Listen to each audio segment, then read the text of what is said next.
Olá, meus amigos, minhas amigas, sou o professor Luiz Antônio Carvalho e com muito prazer, muita satisfação, estou aqui para ministrar uma super aula para vocês. Nesta aula nós vamos estudar a estrutura organizacional do Estado de Mato Grosso, do Poder Executivo.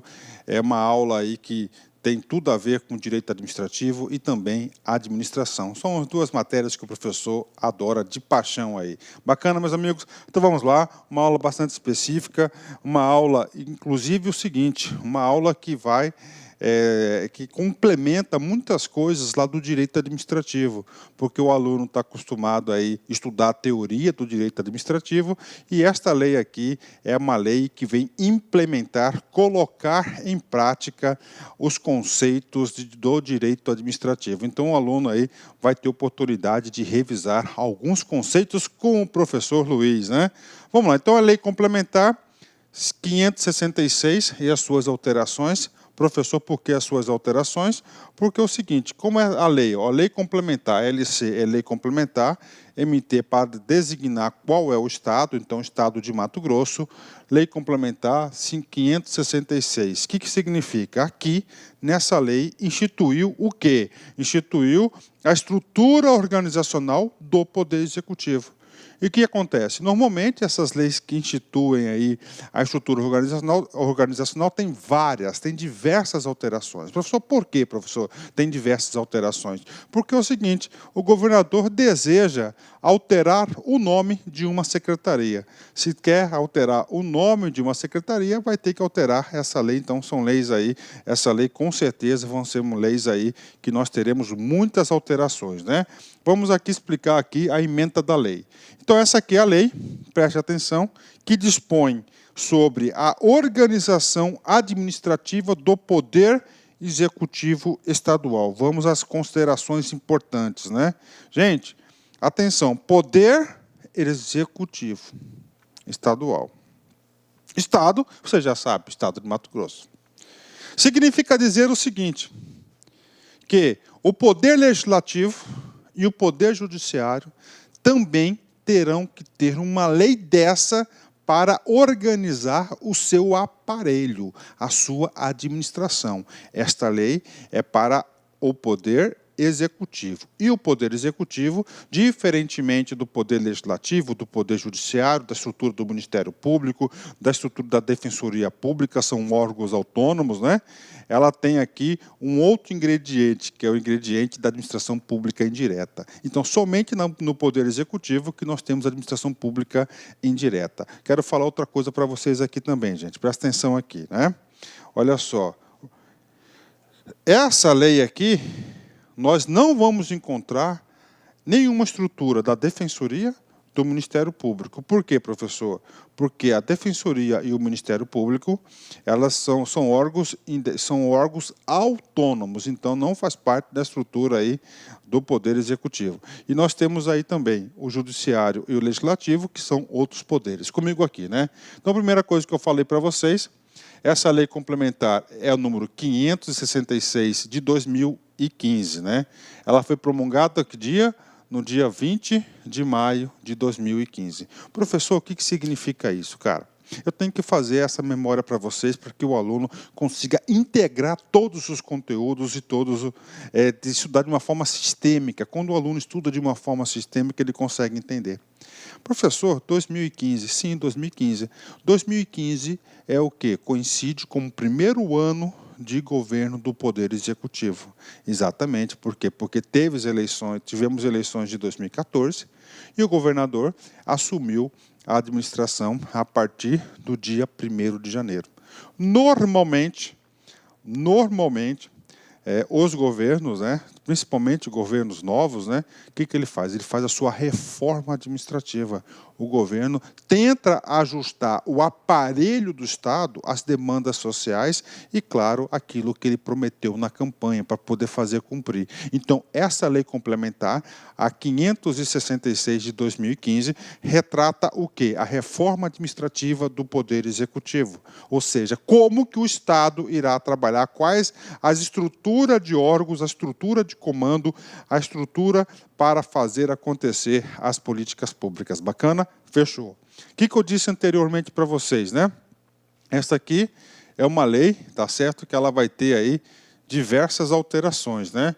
Então ela vai ter diversas alterações. Olha só, alterada, olha aqui, alterada pela LC 572, LC 574 e LC 576. Olha só, então, como eu disse para vocês, essa aula de hoje, essas leis complementares aqui, que foram posteriores a 566, a 72, a 74 e a 76, todas elas estão contempladas nesta aula.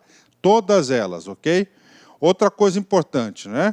Como nós temos uma estrutura que vem reorganizar a administração pública, olha o tamanho da revogação da lei. Olha só, né? Revoga as leis tal, lei complementar tal, artigo tal, ou seja, aí nós temos aí diversas leis aí que foram alteradas pela LC 566. Fechou? Bacana, né? Outro assunto importante, que nós temos aqui uma ADI, uma ação direta de inconstitucionalidade, que está sobre ainda, com efeitos ainda não foi julgada, sobre um item dessa lei 566. E nós, claro, que nós vamos explicar isso, né? Resumindo para a galera, é uma lei que é a lei da reforma administrativa, que vem organizar o aparelho do Estado. Quando falamos assim, vem reorganizar o aparelho do Estado, nós estamos falando que ele vem reorganizar a administração pública direta e a administração pública indireta do Poder Executivo. Falamos também que essa lei, ela já foi alterada em 3 ocasiões e, com certeza, tá? Você pode ter certeza que daqui 4 meses, 5 meses, esta lei aqui vai ser alterada aí novamente, porque a administração pública é muito dinâmica, a administração pública, ok? Fechou? 10. Professor, estrutura organizacional. Como que está a estrutura dessa lei? Muito simples.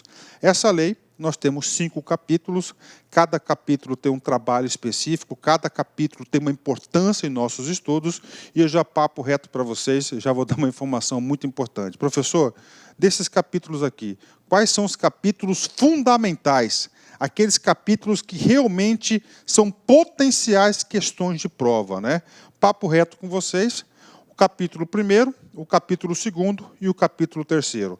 Esses 3 capítulos são capítulos importantíssimos, onde o examinador pode elaborar aí diversas questões de prova, né? Diversas questões de prova. E para aí a sua sorte, para o bem de todos, são questões muito fáceis, são questões aí que tenho certeza, desculpa, gente, tenho certeza que o aluno que assistir essa videoaula e seguir as minhas orientações, tenho certeza que tem de tudo para acertar as questões de prova. Bacana, tá? Mas, professor, eu sou um cara que prioriza tudo. Tá? Eu não tenho tempo suficiente, professor, para estudar toda a disciplina. Eu tenho pouco tempo, professor, eu tenho que priorizar. Dessa lei enorme aí, 50 e tantos artigos, professor. Qual que é o capítulo que eu devo focar, que eu devo priorizar? Capítulo 1º. Esse sim. Todas as provas de estatutos, regimentos, de organização, não sei o quê, cara. De todos os concursos públicos, papo reto, estou falando de experiência profissional aí de 25 anos de concurso público, né, sempre estudando, sempre dando aula, fazendo provas, respondendo questões de aluno, fazendo recursos. Nessa minha experiência é o seguinte, nesse tipo de prova, o examinador gosta de cobrar os primeiros artigos, então você tem que saber. E, além disso, quero falar para você o seguinte, então, o capítulo 1º, que são das disposições preliminares, é o capítulo mais importante, e é o capítulo, aliás, todos são importantes, mas é o capítulo que tem mais possibilidade de ser cobrado em questões de provas, ok? Fechou? Então, vamos lá direto para o capítulo 1º, né? Então, o capítulo 1º dessa lei, antes de falar o capítulo 1º, quero fazer uma sinopse da lei toda, para vocês entenderem. O capítulo 1º, ele vai trazer algumas disposições preliminares, e essas disposições preliminares vão nortear toda a estrutura da administração pública do Estado de Mato Grosso. O capítulo 2º vai tratar da administração pública direta. Professor, administração pública direta vão ser aqueles órgãos que vão auxiliar, tá certo, diretamente o governador na sua função de governar o Estado. E a administração pública direta, nós temos aqui, ó, dois grupos, né? O primeiro grupo da Governadoria do Estado e da Secretaria de Estado. Ok, tranquilo. Vamos estudar todas as entidades e órgãos aí que compõem a Governadoria e a Secretaria de Estado. O capítulo 3º, olha só, pela lógica, se o segundo tratou especificamente, exclusivamente sobre a administração pública direta, é claro que no capítulo 2º nós vamos tratar exclusivamente do capítulo da administração indireta. Fechou. O capítulo 4º da lei, ele diz o seguinte, a gente vai tratar dos cargos em comissão. Por quê? Porque todos esses órgãos, tanto da administração pública direta quanto indireta, nós temos cargos em comissão. Cargos em comissão são aqueles cargos de livre nomeação e exoneração, tá certo? São pessoas chamadas assim, ó, funções de confiança do governador. E, finalmente, nós temos aí o capítulo 5, 5º, que trata das disposições finais. Então, essa aqui é a estrutura da lei, muito tranquilo, muito importante. A lei vai ajudar bastante aí vocês fixarem alguns conteúdos e alguns conceitos do direito administrativo e também de administração. Então, vamos lá. Capítulo 1º, das disposições preliminares. Vamos diretamente para o primeiro artigo. Artigo 1º. Esta lei complementar dispõe sobre a organização da administração do Poder Executivo do Estado de Mato Grosso e dá outras providências, né? Primeiro assunto possível de prova, né? Esta aqui é uma lei complementar, não é uma lei ordinária. Professor, por que é uma lei complementar? É muito simples, porque na Constituição do Estado de Mato Grosso está lá previsto o seguinte, para matérias que dizem respeito a pessoal, cargos, estrutura organizacional, o Poder Executivo e o Legislativo terão que elaborar leis complementar. Olha aí, ó, lei complementar. Então, pode ser que na prova o examinador pense aí que você não saiba, né? Então, isso aqui é uma lei complementar. Por quê? Porque a Constituição do Estado de Mato Grosso assim determinou. Fechou? Vai falar sobre a organização. Professor, o que significa essa organização? É muito simples. Ó. A organização, ele está se referindo, ó, ao aparelho do Estado, a máquina pública. E essa máquina pública do Estado, nós temos aí dois tipos, não é isso? Nós temos a administração direta. Essa administração direta é aquela chamada de concentrada, ok? E nós temos aqui, ó, a administração indireta, chamada de descentralizada. Bacana? Fechou? Então, esse aqui vem a ser o quê? Vem a ser o aparelho do Estado. Então, ele vem organizar isso aqui tudo. Ele vem organizar tanto a administração pública direta quanto a indireta. E esse cara aqui, ele é dividido em dois blocos. Governadoria, ó, governadoria, e nós temos o segundo, que são as secretarias. E a indireta, nós temos 4 pessoas, né? Que são quem? Autarquias, fundações, empresas públicas e sociedades de economia mista. Então, tá aí, ele vai organizar tudo isso. Lembrando, né? Lembrando, que toda administração indireta deve obrigatoriamente estar vinculado nas secretarias. Então, este assunto secretaria já chama atenção para vocês, que são as secretarias que vão fazer acontecer, né? As políticas públicas do Estado. Bacana? Expliquei o porquê da organização, que é a máquina pública, o aparelho do Estado. Expliquei também o porquê da necessidade de ser uma lei complementar. Por quê? Isso porque a Constituição Estadual de Mato Grosso assim prevê. Sobre esse assunto, eu quero comparar um pouquinho com outros estados. Como professor, eu sou professor dessa disciplina no LAC concurso de legislação específica, já tem outros estados, atenção, outros estados que não é necessário ser lei complementar. Outros estados que adotam lei ordinária. Por quê? Porque a Constituição Estadual assim determinou que seja feita por lei ordinária. A nossa aqui é uma lei complementar, ou seja, é uma particularidade do estado de Mato Grosso, né? Artigo 2º, vamos lá, qual que é o trabalho do artigo 2º? O poder executivo é exercido pelo governador de estado. Parou. Aqui que está falando aqui o artigo 2º. Quem é o chefe maior do poder executivo? É claro, é o governador do estado. Auxiliado pelos secretários de estado. Olha que coisa interessante, né? Auxiliado pelos secretários de estado, né? Auxiliados pelos secretários de estado. O que acontece? O que eu estou falando aqui para vocês? Que os secretários de estado, nesse contexto aqui, que vão fazer acontecer, que vão executar as políticas públicas do Estado. Como que um Estado consegue materializar a sua vontade? Através de execução de políticas públicas. Bacana? Então, é o chefe, o governador do Estado, auxiliado pelos seus secretários, né? Lembrem-se que secretários de Estado, atenção, isso pode cair em concurso, pertencem à administração pública direta. Direta, né? Direta. Parágrafo único. Questão do vice-governador. Uma exceção. Se é exceção, preste atenção, o examinador gosta muito de cobrar isso.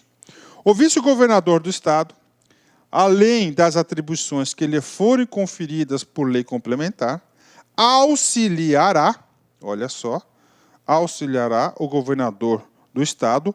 Olha que palavra interessante. Quando convocado para missões especiais, tá?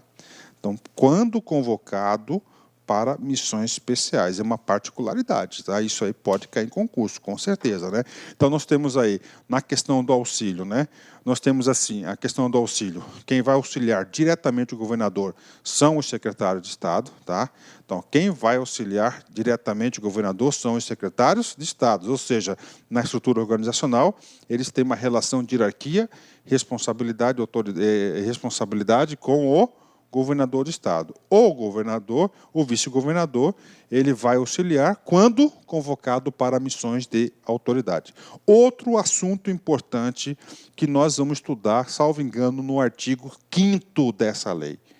Os secretários de Estado que fazem parte da administração direta, que vão auxiliar diretamente o governador na execução das políticas públicas, têm relação de subordinação. São subordinados ao governador de Estado. Bacana?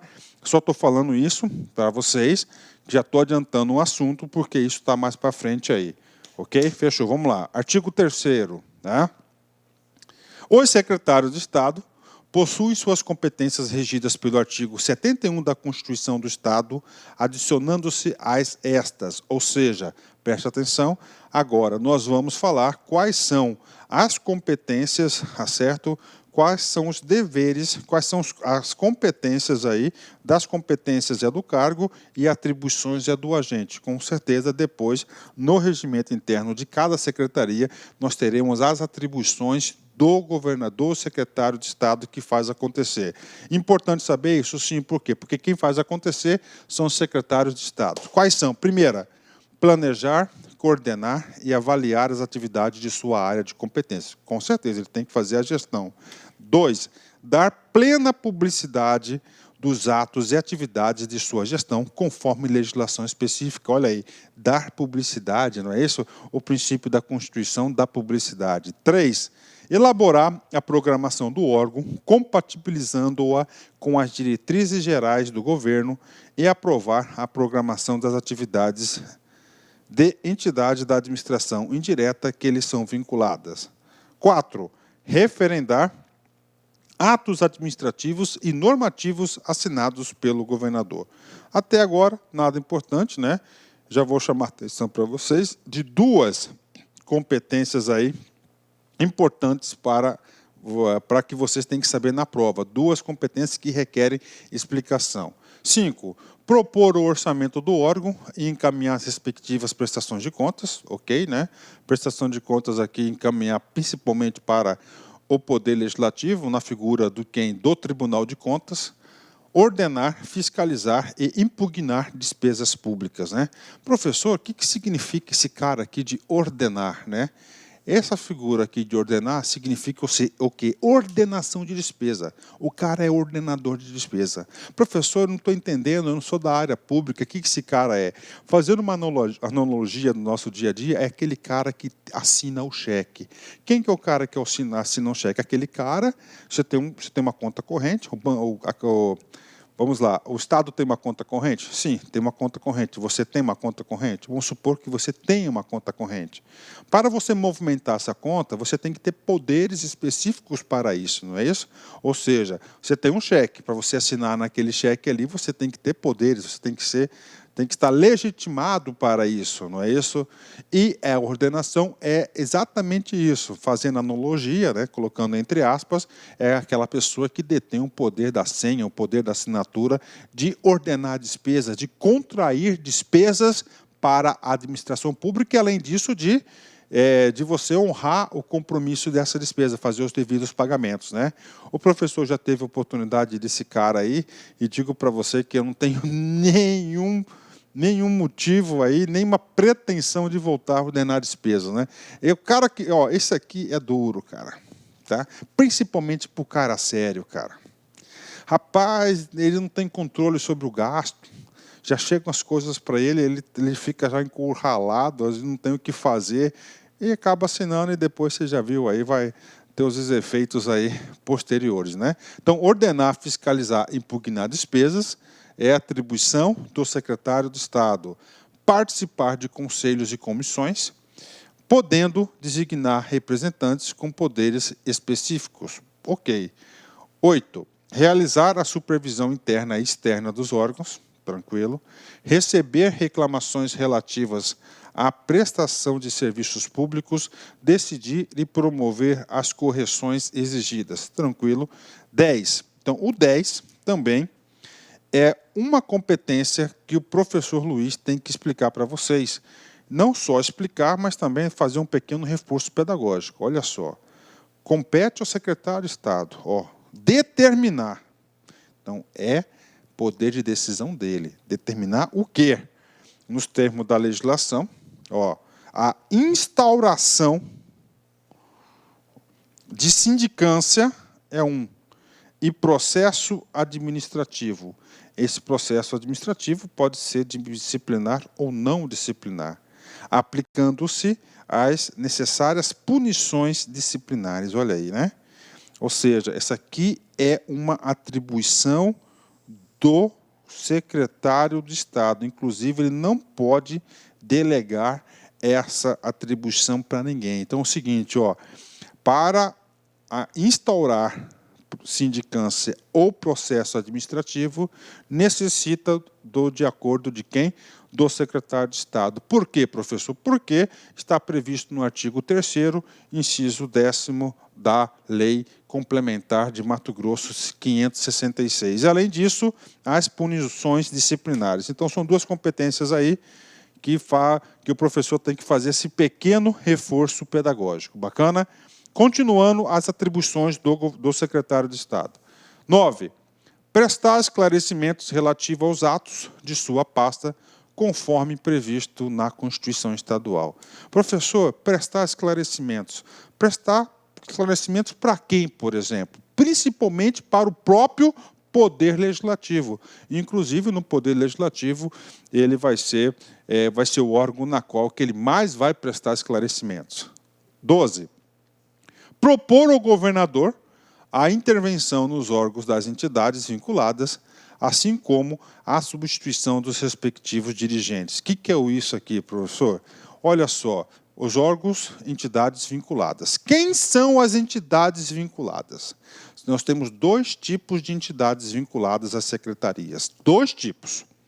Anotem aí. Primeiro, as de nível descentralizado, as entidades descentralizadas. E o segundo, das entidades desconcentradas, né? Então, das descentralizadas e as desconcentradas, né? Descentralizadas, principalmente, nós temos aí quem? As autarquias, as fundações, as empresas públicas e a sociedade de economia mista. Essas entidades, elas não estão soltas na estrutura. Elas pertencem a quem? Elas estão vinculadas a alguma Secretaria de Estado. Então, o que acontece? Está acontecendo alguma coisa lá. Então, ele vai propor o quê? Entidade aí, intervenção nesses órgãos e entidades vinculadas, assim como a substituição dos seus respectivos dirigentes. E 13, exercer outras atividades situadas na área e de abrangência da respectiva secretaria e demais atribuições delegadas pelo chefe do Poder Executivo. Ou seja, o governador do Estado, ele pode delegar também parte de sua competência para quem? Para os secretários de Estado. Ó, o inciso 13 diz isso, autoriza o governador, tá certo? Ele pode delegar alguma atribuição do governador para o secretário de Estado. Bacana? Então, nós temos aí as competências do secretário de Estado. Parágrafo único, importante, coloca uma estrelinha aí. Muito importante. São secretários de Estado. Professor, tudo bem, professor. Secretário de Estado é aquele cara que ocupa a secretaria. Está certo, já está certo, mas a sua resposta está incompleta. Ó, professor tem olho, cara, para isso. Esse aqui, olha só, segundo a legislação, equipare-se a secretário de Estado um rol maior. Então, nós temos o item primeiro, exatamente, os titulares das secretarias. E nós temos 15 secretarias. O que mais, professor? Os titulares dos gabinetes da governadoria do Estado. Professor, os titulares de gabinete da Secretaria do Estado. Sim, nós temos o gabinete de comunicação, nós temos o gabinete de articulação, de combate contra a corrupção e outros gabinetes. Todos esses gabinetes vinculados ao governador. As pessoas que ocupam, tá, que estão chefes desses gabinetes, são equiparados, são considerados o quê? Secretários de Estado. São secretários de Estado. Tá? Os gabinetes. Ok? Pegadinha, hein? O secretário-chefe da Casa Civil, aí está fácil, porque já fala o nome secretário. Secretário-chefe da Casa Militar. O Procurador-Geral do Estado, esse cara que vai exercer as atividades de advocacia do Estado, né? Aí eu já chamo a atenção para você que nós temos outra figura de Procurador-Geral dentro do poder, dentro da esfera estadual, que é o Procurador-Geral de Justiça, só que o Procurador-Geral de Justiça pertence à estrutura do Ministério Público. Aqui é Procurador-Geral do Estado, é diferente do Procurador-Geral de Justiça, que é da promotoria de procuradores lá do Ministério Público, ok? Diferente. E, claro, nós temos o Controlador-Geral do Estado, que é a Controladoria, que vai exercer as atribuições constitucionais de controle interno da administração pública estadual. Então, fechando aqui para a galera, muito importante, cara, pode ser potencial de questão de prova. Quem são os secretários de Estado? 5 espécies. Os secretários em si, os titulares dos gabinetes da governadoria, secretário da Casa Civil, Casa Militar, Procurador-Geral do Estado e Controlador-Geral do Estado. Bacana? Tudo isso aqui são nas disposições preliminares. Vem comigo aqui. Artigo 4º. A administração pública estadual compreende, conforme o anexo 1 desta lei complementar. Então, a gente está falando o seguinte, ó, a administração pública estadual, o aparelho do Estado, a máquina administrativa, nós temos o quê?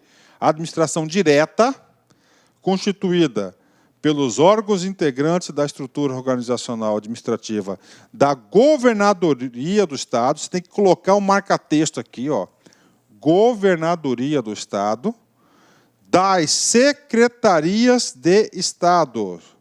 Ou seja, nós temos 2 tipos de entidades pertencentes à administração pública direta.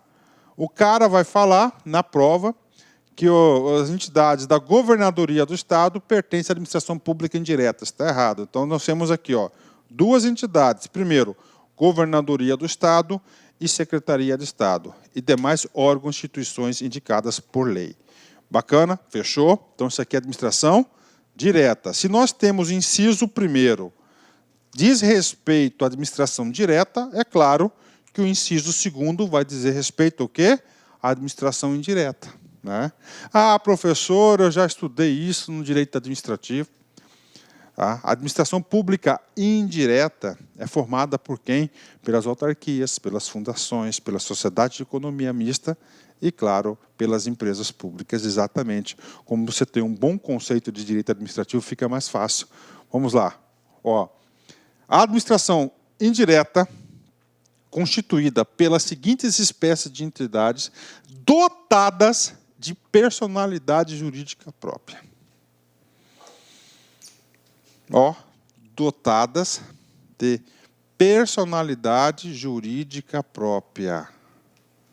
É uma das principais características da administração pública indireta. Indireta, obrigatoriamente, tem que ter personalidade jurídica própria. Está aí para vocês, né? Tem que saber? Tem. Ah, professor, isso aí eu estudei lá no direito administrativo. Com certeza, né? Própria. 2 pontos. Primeiro, autarquias, fundações públicas de direito público e privado, empresas públicas e sociedade de economia mista. Aí, ó, as 4 entidades pertencentes à administração pública indireta. Bacana? 10. Vamos aqui. Parágrafo único. Tá? O que diz o parágrafo único? Ele diz o seguinte, que uma dessas entidades, tá?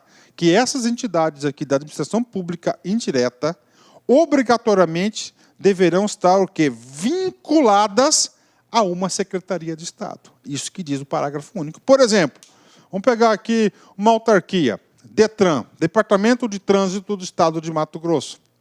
O DETRAN é uma autarquia. Essa autarquia DETRAN, ela está vinculada a qual secretaria? Ela está vinculada à Secretaria de Segurança Pública, SESP, pronto, ponto final. Pode ser questão de prova? Com certeza. Professor, vamos dar outro exemplo? Sim, vamos pegar aqui uma empresa pública, o antigo CEPROMAT, uma empresa pública, agora ele chama-se MTI, né? MTI, eu gostava mais da sigla CEPROMAT, né? O CEPROMAT é o quê? É uma empresa pública, se é uma empresa pública, logo essa empresa pública ela tem personalidade jurídica própria e ela tem que estar vinculada em uma Secretaria de Estado. Qual que é a secretaria? Secretaria de Planejamento. Bacana? Lendo o parágrafo único. As entidades compreendidas na administração indireta serão vinculadas à Secretaria de Estado em cuja área de competência estiver enquadrada sua principal atividade, conforme disposições dessa lei complementar. Bacana, né? Aqui, no caput desse artigo aqui, que é o artigo 4º, ele fala aqui, ó, anexo 1. Né? Professor, o que tem esse anexo 1? Já vamos passar para vocês, olha só, o resumo do anexo 1. Cara, aqui é o centro de várias questões de prova. Se eu fosse examinador, eu ia elaborar uma questão de prova disso aqui. Vem comigo aqui. Aqui estão todas as entidades da administração pública do Estado de Mato Grosso, tá certo? Do aparelho do Estado. O que você tem que saber? Que na administração direta nós temos 2 blocos, A e B, governadoria e secretarias. Na governadoria nós temos 12 entidades, 12 órgãos. Na Secretaria de Estado nós temos 15, ou seja, 27 órgãos pertencem à administração pública direta. Na prova, ele pode pegar um órgão desse aqui da governadoria e falar que faz parte da Secretaria de Estado. Está errado. Então, você tem que saber disso. Já na administração pública indireta, atenção, nós temos 4 pessoas, ó, autarquias 9, fundações públicas 3, sociedade de economia mista 6 e empresas públicas 2. Né? Ele pode muito bem pegar uma fundação aqui e falar que essa fundação é uma autarquia ou vice-versa. Está errado. Então, você tem que saber quais são essas 9 entidades, quais são essas 3, essas 6 e essas 2 entidades. Então, esse aqui é o aparelho do Estado de Mato Grosso. Pronto, ponto final. Pode elaborar muitas questões sobre isso. Professor, passa rapidinho quais são essas entidades. Sim, olha aí. Gabinete da Governadoria. Nós temos 12 órgãos. 12 órgãos pertencentes ao gabinete. Professor, quais são? Casa Civil, Casa Militar, olha aí, Gabinete de Articulação e Desenvolvimento Regional, tudo que a